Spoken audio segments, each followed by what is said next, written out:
ఇప్పుడు మనం ఏం చేద్దామంటే ఈ ప్రాబ్లంకి సో మనం ఏం క్యాలిక్యులేట్ చేయాలి, స్టేట్ స్పేస్ అనాలిసిస్ క్యాలిక్యులేట్ చేయాలి. అంటే స్టేట్ స్పేస్ అనాలిసిస్ అంటే state equation output equation calculate చేయాలి. ఓకేనా, అవుట్పుట్ ఈక్వేషన్ మనం క్యాలిక్యులేట్ చేయాలి. అది ఎలా క్యాలిక్యులేట్ చేస్తాం చూద్దాం. ఇక్కడ మనకి ఇచ్చిన గివెన్ డేటా ఏంటమ్మా, సో మనకు ఒక ట్రాన్స్ఫర్ ఫంక్షన్ ఇచ్చాడు. ఈ ట్రాన్స్ఫర్ ఫంక్షన్ ఇచ్చి మనం రెండు క్యాలిక్యులేట్ చేయాలి. సో ఆల్రెడీ మనం అంతకుముందు ఒక ప్రాబ్లం చేసాం. సపోజ్ ఆ ప్రాబ్లం ఏంటంటే transfer function t of yes is equal to 1/s² + 2s + 3 ఇట్లా ఉంటే కనుక దీన్ని ఎలా రాసాము, c/r is equal to 1/s² + 2s + 3 ఇట్లా రాసి సో దీన్ని మనం క్రాస్ మల్టిప్లికేషన్ చేసాం అంతే కదా. ఓకే, ఇప్పుడు దీనికి కూడా అలాగే చేస్తాం. కానీ ఇక్కడ మనకి ఏముంది, న్యూమరేటర్లోనే ఉంది, డినామినేటర్లోనే ఉంది. సో ఇప్పుడు మనకి ప్రాబ్లం అనేది ఎలా ఉందంటే y of yes by of s ఇది ఒక ట్రాన్స్ఫర్ ఫంక్షన్ అనుకోండి, that is equal to 2s² + s + 5/s³ + 6s² + 11s + 4 ఇట్లా మనకి ట్రాన్స్ఫర్ ఫంక్షన్ అనమాట. ఇప్పుడు దీనికి ఎలా చేద్దాం చూద్దాం. సో దీనికి ఎలాగంటే దీనికి ఒక సపరేట్ ప్రొసీజర్ ఉంటుంది. ఆ ప్రొసీజర్ ఏంటంటే సో మనం తీసుకున్న ట్రాన్స్ఫర్ ఫంక్షన్ ఏంటి, y of yes by a of yes is equal to 2s² + s + 5/s³ + 6s² + 11s + 5 ఇది మన ట్రాన్స్ఫర్ ఫంక్షన్. ఇప్పుడు దీన్ని ఏం చేద్దామంటే y of yes by sum x of ఎస్గా రాసుకుందాం. Okay, into x of yes by y of ఎస్గా రాసుకుందాం. ఇందులో ఏమైనా తేడా ఉందా, లేదు కదా, ఎందుకంటే x ఆఫ్ ఎస్ క్యాన్సిల్ అయిపోతే మనకు ఫైనల్గా వచ్చేది y of yes by y of S వస్తుంది. Is equal to 2s² + s + 5/s³ + 6s² + 11s + 5 ఇలా తీసుకుందాం. ఓకే, ఇప్పుడు దీన్ని ఎలా రాద్దాము, y of yes by x of yes is equal to నేనేం తీసుకున్నానంటే 2s² + s + 5ని ఈక్వల్ చేసుకున్నా. ఓకేనా, and next x of yes by a of yes is equal to నేనేం తీసుకున్నానంటే 1/s³ + 6s² + 11s + 5 తీసుకున్నా. ఇందులో ఏమైనా తేడా ఉందా, ఏమీ తేడా లేదు. ఓకేనా, సో ఫస్ట్ ఈ సిస్టమ్ చేద్దాం. ఓకేనా, సో దీన్ని ఇప్పుడు ఏం చేద్దామంటే క్రాస్ మల్టిప్లికేషన్ చేయండి. అప్పుడు ఏమవుతుంది, e of yes is equal to s³ × x of S plus 6s² × x of S plus 11s plus 5 × x of S అంతే కదా. ఇప్పుడు దీనికి అప్లై ఇన్వర్స్ లాప్లాస్ ట్రాన్స్ఫార్మ్. ఓకేనా, ఇప్పుడు ఏమవుతుంది, అప్పుడు ఇన్వర్స్ లాప్లాస్ అప్లై చేస్తే ఈ ఆఫ్ ఎస్ అలా we can write e of tea is equal to ఇక్కడ మనకి s³ ఉందంటే అది ఎంత ఆర్డర్ డెరివేటివ్ మా, థర్డ్ ఆర్డర్ డెరివేటివ్ కదా. అంటే ఒక డెరివేటివ్ని ఏం చేస్తాము, x డాట్ అని రాస్తాము. ఇక్కడ థర్డ్ ఆర్డర్ డెరివేటివ్ కూడా అది ఏమవుతుంది, x3 xకి ఇండికేట్ చేస్తామని చెప్పుకున్నాం లేదా, ప్లస్ 6 × s² కాబట్టి double dot x dot of s plus 11 t into x dot of t plus 5 × x of t అంతే కదా. ఇక్కడ నుంచి మీకు ఎలా చేయాలో తెలుసు. ఇప్పుడు మనం ఏం తీసుకుందామంటే లెట్ us కన్సిడర్. ఓకేనా, సో మొత్తం మనకి ఎన్ని స్టేట్ వేరియబుల్స్ వస్తాయి, అప్ టు థర్డ్ ఆర్డర్ ఉన్నాయి కాబట్టి number of state variables is equal to 3. అవి ఏమనుకుందాం, x1 x2 x3 అనుకుందాం. ఇప్పుడు మనం ఏమనుకుందామంటే let us consider x1 of t is equal to x of t అనుకోండి. ఓకేనా, సో నెక్స్ట్ మనం ఏం చేస్తున్నాము, x1 అంతే కదా, కన్ఫ్యూజన్ ఏమి ఉండదు. సో ఇది స్టేట్ వేరియబుల్స్, ఇది మన సిస్టమ్ వేరియబుల్ అనమాట. ఓకేనా, ఇక్కడ నుంచి మీకు ఎలా తెలుసు కదా, ఎలా చేస్తాము, x1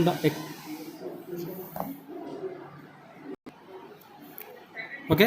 so first state variable ఏంటి, x1 x2. మనకి టోటల్ స్టేట్ వేరియబుల్స్ అన్ని x1 x2 x3 కాబట్టి first state variable x1 of t is equal నేను x2 తీసుకున్నా, x ఆఫ్ t తీసుకున్నా, ఎందుకంటే ఇక్కడ మనకి variable term x of t కాబట్టి. And what about the second state variable x2 of t is equal నేనేం తీసుకున్నానంటే x డాట్ ఆఫ్ t తీసుకున్నా.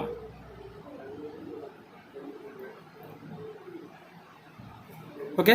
And third state variable x3 of tea is equal to x double dot of t తీసుకున్నాను అనమాట. ఇలా నేను తీసుకున్నా. ఇప్పుడు మనకి ఏం కావాలి? సో మన స్టేట్ స్పేస్ ఈక్వేషన్ ఏంటి? X dot is equal to a x plus b u కదా. అంటే మనకి state equation x dot is equal to x plus b u. ఇప్పుడు మనకి ఏం కావాలి? వీటికి డెరివేటివ్స్ కావాలి. కాబట్టి మనం ఏం చేస్తున్నాం? ఫస్ట్ దీనికి x1 dot of tea is equal to తీసుకున్నా. So x1 dot of tea అంటే ఏంటి? ఎక్స్ డాట్ ఆఫ్ టీయే కదా. అంటే దాన్ని ఎలా రాసుకోవచ్చు? x2 ఆఫ్ టీగా రాసుకుంటున్నాం. ఓకేనా. సెకండ్ స్టేట్ వేరియబుల్ ఏంటి? x2 dot of T is equal to ఏమవుతుంది? X double dot of tea అంతే కదా. That is equal to x2 dot of tea. అంటే సో దీన్ని ఏం రాయించప్పుడు మనం X double dot of T కదా. అంటే దాన్ని ఏం రాయించప్పుడు మనం x3 ఆఫ్ టీగా రాసుకుంటున్నాం అనమాట. తర్వాత ఏం కావాలి? x3 డాట్ ఆఫ్ టీ అంటే అది ఏమవుతుంది మనకి? X triple dot of tea అంతే కదా. అది ఇక్కడ నుంచి మనకి ఏమన్నా వస్తుందా? అంటే ఈ నోటేషన్స్ నుంచి మనకి ఏమన్నా వస్తుందా? రావట్లేదు. అది ఎక్కడి నుంచి రాస్తామంటే మనం దీని నుంచి రాస్తాం అనమాట. ఇప్పుడు దీని నుంచి మనకి ఏం కావాలి? x3 triple dot of tea కావాలి. కాబట్టి ఇప్పుడు మనం ఏం చేద్దామంటే దీని నుంచి x triple dot of t రాద్దాం. ఏమవుతుందమ్మా అప్పుడు? U of t minus 6 into x double dot of t minus 11 into x dot of t అంతేనా, minus 5 into x of t. ఓకేనా. So that is x triple dot of tea is equal to ఏమవుతుంది?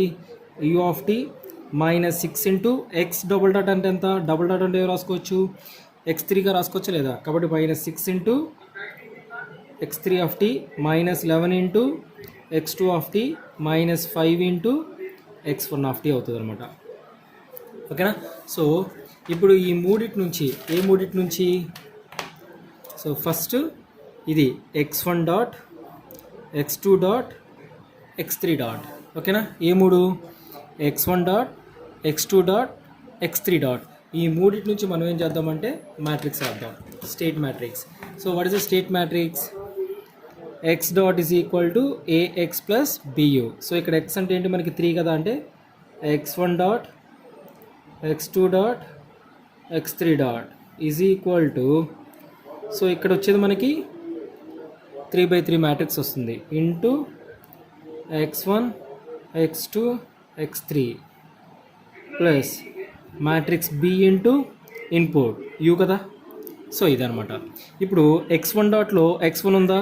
లేదు. x1 డాట్లో x2 ఉంది. x1 డాట్లో x3 లేదు. అది ఎలా చెప్తున్నాము? ఇక్కడ మనకి x1 dot is equal to ఏమొచ్చింది? ఓన్లీ x2నే కదా. అలాగే x2 డాట్లో మనకి ఏమొచ్చింది? x2 డాట్లో x3 మాత్రమే వచ్చింది. కాబట్టి అక్కడ ఏమవుతుంది? 0 0 1. ఇప్పుడు x3 డాట్లో x1 ఉందా? ఉంది. దాని కోఫిషియంట్ అంతా -5. x3 డాట్లో x2 coefficient -11. x3 డాట్లో x3 coefficient -6. అంటే ఇక్కడ మ్యాట్రిక్స్ ఏమొస్తుంది ఇప్పుడు మనకి? -5 -11 -6. ఓకేనా. ఇప్పుడు x1 డాట్లో ఇన్పుట్ ఉందా? లేదు. కాబట్టి 0. x2 డాట్లో ఇన్పుట్ ఉందా? లేదు. కాబట్టి 0. x3 డాట్లో ఇన్పుట్ ఉంది కదా? ఉంది. దాని మ్యాగ్నిట్యూడ్ అంతా, దాని కోఫిషియంట్ ఎంత ఉంది? 1 ఉంది. కాబట్టి ఇక్కడ ఏమవుతుంది? 1 వస్తుంది అనమాట. ఓకేనా. సో ఇది మనకి స్టేట్ ఈక్వేషన్. ఈ స్టేట్ ఈక్వేషన్ ఎలా చూసుకుంటే ఎలా రాసాం ఒకసారి మళ్ళీ చూద్దాం. సో మనకి ఇది ఇచ్చిన ట్రాన్స్ఫర్ ఫంక్షన్. ఓకేనా. ఈ ట్రాన్స్ఫర్ ఫంక్షన్ న్యూమరేటర్ డినామినేటర్ ఉంది కాబట్టి మనం దాన్ని ఏం చేసామంటే ఇట్లా రాసుకున్నాం. y(x) by x(s), x(s) by u(s)గా తీసుకున్నాం.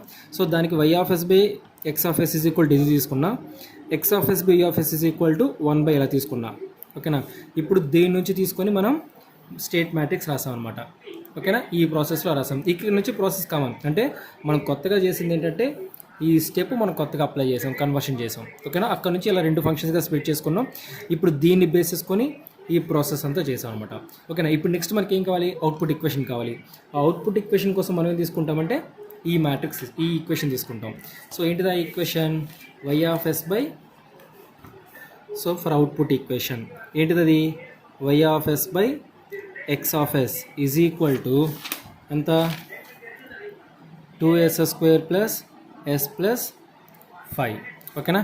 ఇప్పుడు మళ్ళీ క్రాస్ మల్టిప్లై చేయండి. అప్పుడు ఏమవుతుంది? y(s) is equal to 2s² into x(s) plus s into x(s) plus 5 into x(s). So దీనికి ఇప్పుడు ఇన్వర్స్ లాప్లాస్ అప్లై చేయండి. అప్పుడు ఏమవుతుంది, y of tea is equal to 2.